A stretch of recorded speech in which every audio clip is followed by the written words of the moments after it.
table down the bottom here just shows you, looking at yesterday, when yesterday occurs the very first word or the very last word of a sentence, you see that in only 0.2% of cases is it the first word. So there are some articles, but they're actually, when you look at them in more detail, single paragraph articles, often these sort of hot news articles, which maybe should be excluded anyway. So you see that there seems to be, not only is yesterday used much more frequently in text initial sentences, but it brings with it its own patterning within the sentence. And that's an avoidance of the very first position, but it seems to somehow like this post-subject or pre-verbal position.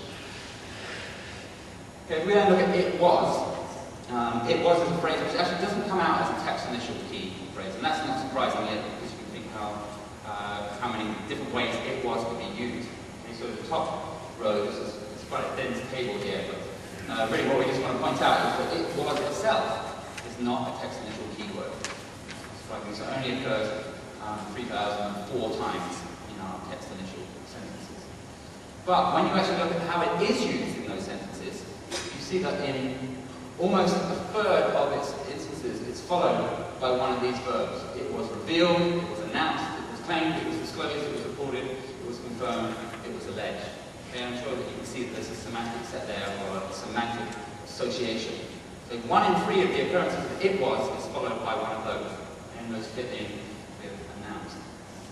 So if we take that set that we just listed there, and go back to looking at it was revealed, announced, claimed, disclosed, reported, confirmed, alleged. And we do the same analysis that we did before.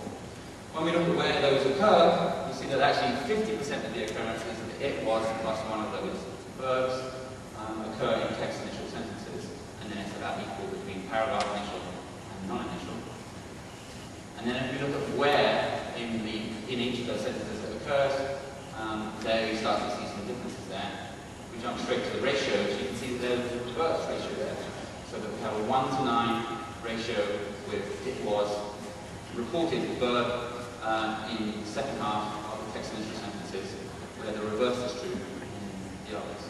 It's more likely to be right at the beginning of the sentences, or at least in the first 50%. Okay, so by this point you may be, okay, enough of those charts. Let's actually look at some language and some examples. So, just as with yesterday, we saw that there's specific patterns that come with these text initial words and the way that they function within those sentences.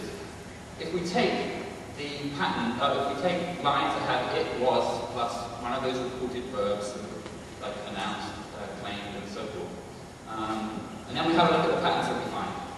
You'll see this on the front of your sheet. You've got one pattern that we see is time, some sort of time marker, yesterday, last night, today, plus it was one of those verbs. Okay, so you can see yesterday it was reported that the police stated, or early today it was announced that.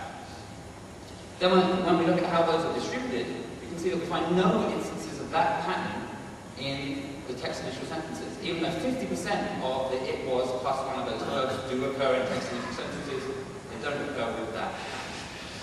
Another pattern, after, when, as, plus it was one of those reporting verbs. Okay, so you can see the examples here. War on terrorism came as it was announced that Israeli forces, that's from a paragraph initial sentence. The bottom one was also criticized recently when it was disclosed that. And so we can see that actually that is tends to be a paragraph initial pattern there. A quarter of the occurrences of the it was plus reporting verbs fall into that pattern. And it's used least frequently in text initial sentences. Okay, so what about if we put the time after that? It was reported plus time. Okay, there we have a really remarkable shift. We see that almost 90% of the occurrences of it was plus be reported in text initial sentences occurs following that pattern. Okay, so it was revealed yesterday, it was announced yesterday, as we see in our article. Then if you look at a paragraph initial sentence, you can see it was confirmed yesterday that. So it's that pattern, but notice where it occurs in the sentence. It's right at the beginning of that sentence. Well, how about if we look at punctuation as well? Okay, so anything, comma, it was one of our reporting verbs. Remarrying divorced people in the church, comma, it was announced yesterday. Text initial sentence. On one occasion, comma, it was alleged, comma, he told French. Again, you can see that that pattern overlaps with the it was plus time. Over 80% of the occurrences in text initial have that. It's almost a third of the paragraph initial sentences have that pattern as well, less frequent than non-initial sentences. Okay, so it was reported plus that. Yesterday, it was announced that. That's how we changed our article in text A. That's a paragraph initial sentence. It was alleged that. And there you can see the differences. There again, it's much less frequent in text initial position. Most frequent in paragraph, but closely followed by non-initial sentences. And then just finally, if we look at it was plus verb, reported verb as the very first words of the sentence. It was disclosed last week that. It was reported that, a 30-year-old woman. You can see that only 2 occurrences in 952, the text initial sentences that have it was plus being reported, follow that pattern. Whereas 1 in 5 and almost 1 in 4, or 1 in 4 in the non-initial sentences. Okay, so there's the summary of that, and again, you've got that on your sheet.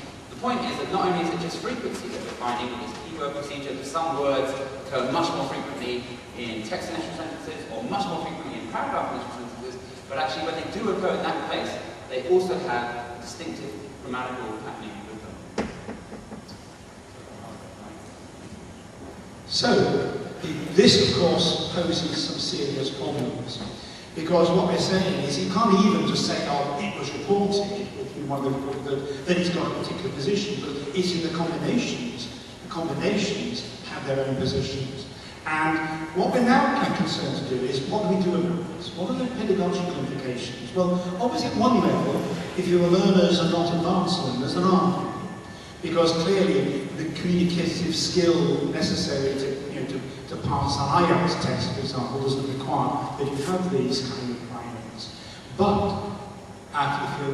if your learner is intended to make, for example, write in a professional kind of capacity, and wants the writing to seem natural, then they start mattering very much.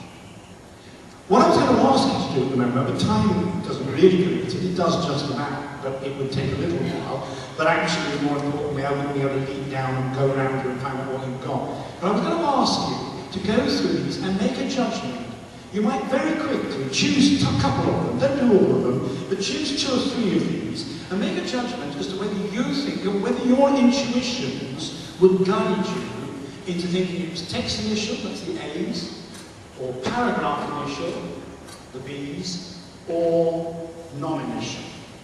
And then secondly, do you think it will occur in the first or the second half of the sentence? So just very quickly, just choose 2 or 3 of them, and just make a mental decision, and I'll show you what the actual results are in a moment. But just make a mental, see how your intuitions work. You've read lots of news stories. What do you think? What do you think?